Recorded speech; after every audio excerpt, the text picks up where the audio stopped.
Hey guys, how's it going? How to connect Tone Wallet to Hamster Kombat.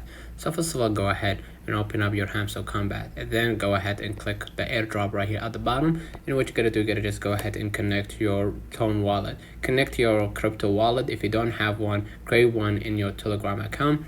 Basically, what you're gonna do after you connect the Tone wallet, you're gonna open up a wallet, for example, on Telegram right here, and then you're gonna agree to the terms and conditions, and then you're gonna be directed to another page, and then you're gonna be able to start exploring Tone wallet, and then you gotta just follow along the steps, and then right here back up via email, right, and then enter your recovery email right here to basically confirm that you want to add your info and all that. And after following these steps, you're gonna be able to copy the Tone wallet link, and then you're gonna be able to set it up on Hamster Kombat. So let me know in the comments if this video helped you. Don't forget to like and subscribe, and thank you for watching.